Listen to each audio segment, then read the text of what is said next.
In a large kitchen garden, grew some corn for sale, and also kept a few horses and cows, and of course, chickens.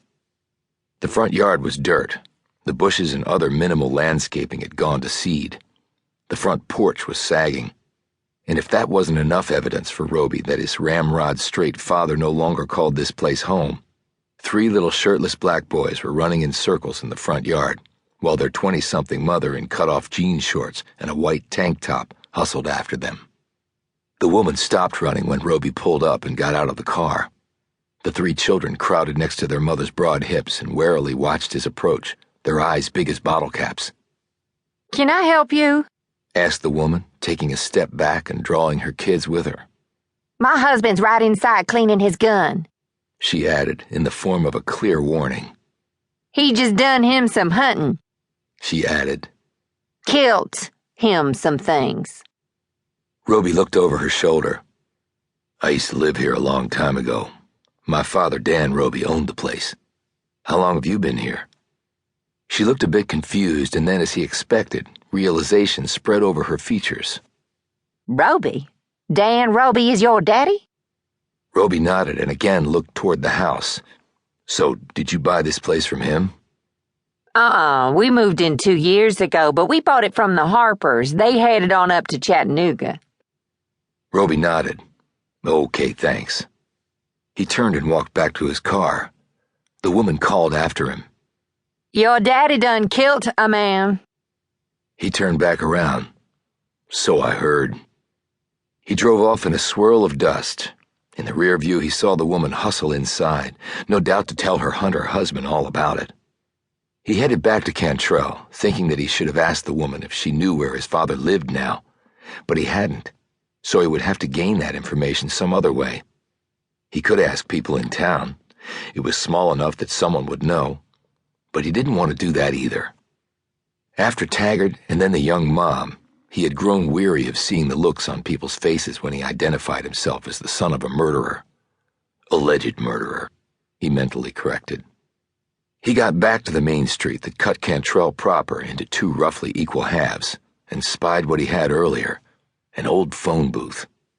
Through the dirty glass, he could see the phone book dangling on the end of a chain.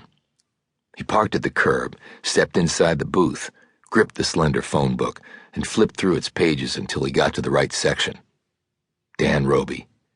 He now lived at Willow Hall. The Willows, as everyone in Cantrell had always called it. Robie read through this line twice more to make sure he was seeing right. It wasn't a street name. It was the name of the house. He knew the place well. He had once dated a girl who lived there with her family. Laura Barksdale's father could trace his roots all the way back to when Mississippi was first settled. The Willows had once been a classic southern plantation, complete with an army of slaves. The Barksdales' ancestors had commanded Confederate troops in the Civil War.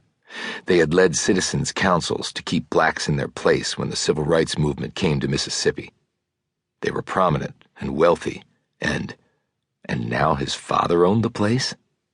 He left the phone booth to find 2 black men staring at him from a few feet away. One was big and bulky, wearing faded jeans, white sneakers, and a gray t-shirt.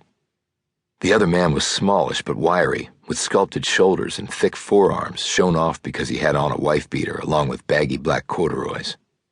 Robie nodded at them both and then started to walk past. "Will Robie?" said the bigger man. Robie turned to look at him. He was maybe 20, not even born when Robie had left this place. "Yeah." "You know my daddy?" "I don't know. Who's your daddy?" "Billy Falconer."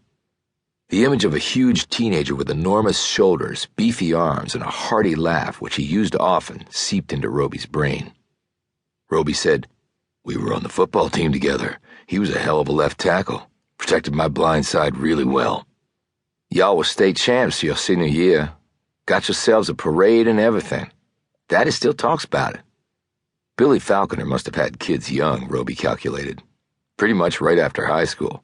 But in Cantrell, that was not so unusual. There was no mad rush off to college for the high school graduates. There was only one sudden, panicked thought, really. Now what the hell do I do? He said, "It was a nice ride, good for the town. No team from here had ever beaten."